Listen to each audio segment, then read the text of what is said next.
If to Starbuck the apparition of the squid was a thing of portents, to Queequeg it was quite a different object. "When you see him, Quid," said the savage, honing his harpoon in the bow of his hoisted boat, "then you quick see him parm whale." The next day was exceedingly still and sultry, and with nothing special to engage them, the Pequod's crew could hardly resist the spell of sleep induced by such a vacant sea. For this part of the Indian Ocean through which we then were voyaging is not what whalemen call a lively ground. That is, it affords fewer glimpses of porpoises, dolphins, flying fish, and other vivacious denizens of more stirring waters than those off the Rio de la Plata, or the inshore ground off Peru. It was my turn to stand at the foremast head, and with my shoulders leaning against the slackened royal shrouds, to and fro I idly swayed in what seemed an enchanted air. No resolution could withstand it. In that dreamy mood, losing all consciousness,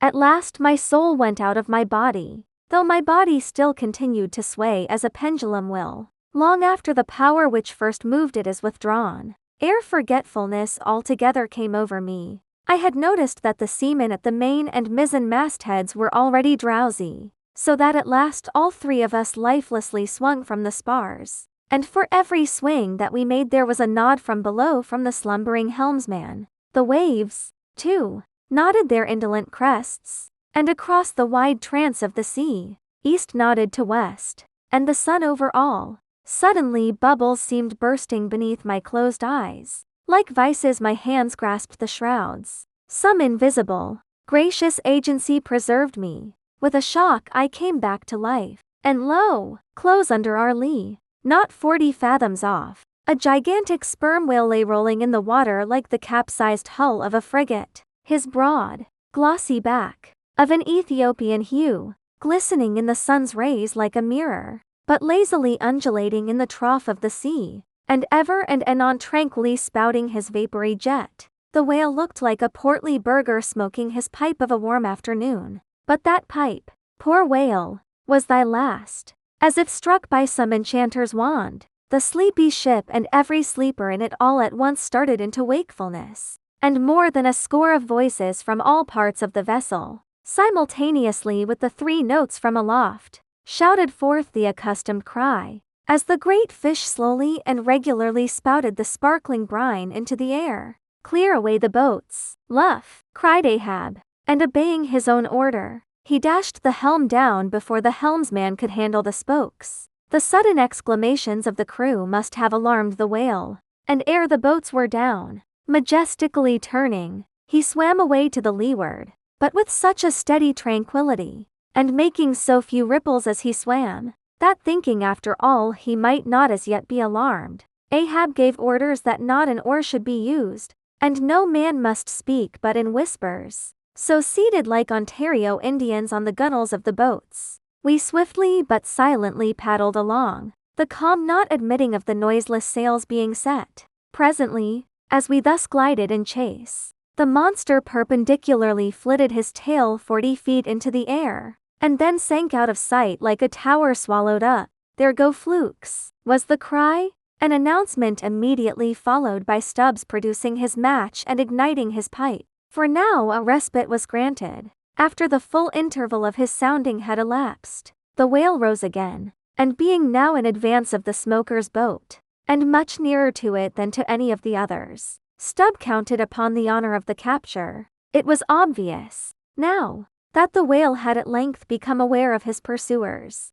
All silence of cautiousness was therefore no longer of use. Paddles were dropped, and oars came loudly into play, and still puffing at his pipe, Stubb cheered on his crew to the assault. Yes, a mighty change had come over the fish. All alive to his jeopardy, he was going head out, that part obliquely projecting from the mad yeast which he brewed. It will be seen in some other place of what a very light substance the entire interior of the sperm whale's enormous head consists. Though apparently the most massive, it is by far the most buoyant part about him, so that with ease he elevates it in the air, and invariably does so when going at his utmost speed. Besides, such is the breadth of the upper part of the front of his head, and such the tapering cut-water formation of the lower part, that by obliquely elevating his head, He thereby may be said to transform himself from a bluff-bowed sluggish galliot into a sharp-pointed New York pilot boat. Start her! Start her! My men, don't hurry yourselves. Take plenty of time, but start her. Start her like thunderclaps. That's all, cried Stubb, spluttering out the smoke as he spoke. Start her. Now. Give him the long and strong stroke. Tashtego. Start her. Tash. My boy, start her. All. But keep cool. Keep cool. Cucumbers is the word. Easy. Easy only. Start her like grim death and grinning devils. And raise the buried dead perpendicular out of their graves. Boys, that's all. Start her. Woohoo! Wahee! Screamed the gay header in reply, raising some old war whoop to the skies, as every oarsman in the strained boat involuntarily bounced forward with the one tremendous leading stroke which the eager Indian gave. But his wild screams were answered by others quite as wild. Ki-hee! Ki-hee! Yelled Daggoo, straining forwards and backwards on his seat, like a pacing tiger in his cage. Kala! Kulu!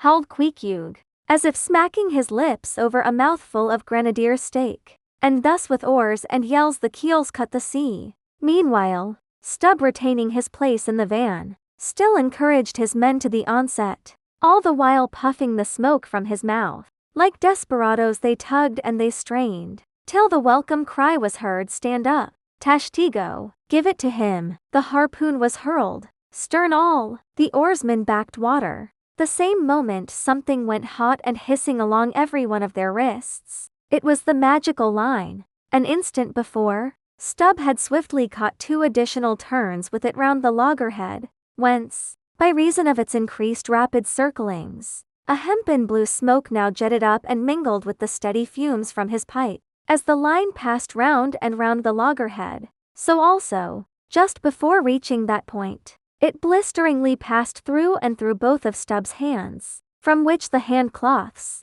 or squares of quilted canvas sometimes worn at these times, had accidentally dropped. It was like holding an enemy's sharp two-edged sword by the blade, and that enemy all the time striving to wrest it out of your clutch. Wet the line! Wet the line! Cried Stubb to the tub oarsman him seated by the tub, who, snatching off his hat, dashed seawater into it. More turns were taken, so that the line began holding its place. The boat now flew through the boiling water like a shark, all fins. Stubb and Tashtego here changed places, stem for stern, a staggering business truly in that rocking commotion. Partly to show the indispensableness of this act, it may here be stated that, in the old Dutch fishery, a mop was used to dash the running line with water. In many other ships, a wooden piggin, or bailer, is set apart for that purpose. Your hat, however, is the most convenient, from the vibrating line extending the entire length of the upper part of the boat,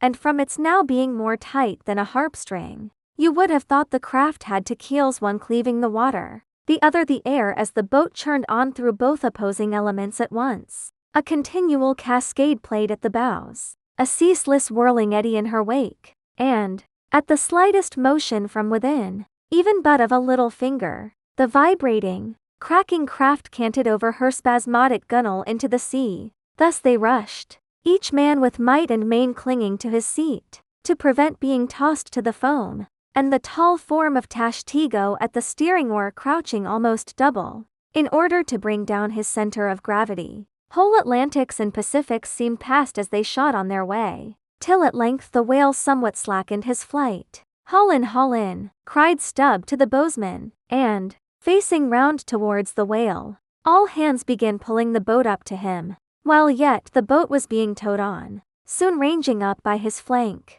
Stubb, firmly planting his knee in the clumsy cleat, darted dart after dart into the flying fish. At the word of command, the boat alternately sterning out of the way of the whale's horrible wallow, and then ranging up for another fling. The red tide now poured from all sides of the monster like brooks down a hill. His tormented body rolled not in brine but in blood, which bubbled and seethed for furlongs behind in their wake. The slanting sun playing upon this crimson pond in the sea, sent back its reflection into every face, so that they all glowed to each other like red men, and all the while, Jet after jet of white smoke was agonizingly shot from the spiracle of the whale, and vehement puff after puff from the mouth of the excited headsman, as at every dart, hauling in upon his crooked lance by the line attached to it, Stubb straightened it again and again, by a few rapid blows against the gunwale, then again and again sent it into the whale. Pull up, he now cried to the bowsman, as the waning whale relaxed in his wrath. Pull up, close to, and the boat ranged along the fish's flank. When reaching far over the bow, Stubb slowly churned his long sharp lance into the fish, and kept it there, carefully churning and churning, as if cautiously seeking to feel after some gold watch that the whale might have swallowed, and which he was fearful of breaking ere he could hook it out. But that gold watch he sought was the innermost life of the fish, and now it is struck, for, starting from his trance into that unspeakable thing called his flurry, the monster horribly wallowed in his blood, overwrapped himself in impenetrable, mad, boiling spray, so that the imperiled craft, instantly dropping astern, had much ado blindly to struggle out from that frenzied twilight into the clear air of the day. And now abating in his flurry, the whale once more rolled out into view, surging from side to side, spasmodically dilating and contracting his spout hole, with sharp, cracking, agonized respirations. At last, gush after gush of clotted red gore, as if it had been the purple lees of red wine, shot into the frighted air, and falling back again, ran dripping down his motionless flanks into the sea. His heart had burst. He's dead, Mr. Stubb, said Daggoo. Yes. Both pipes smoked out, and withdrawing his own from his mouth, Stubb scattered the dead ashes over the water, and, for a moment, stood thoughtfully eyeing the vast corpse he had made.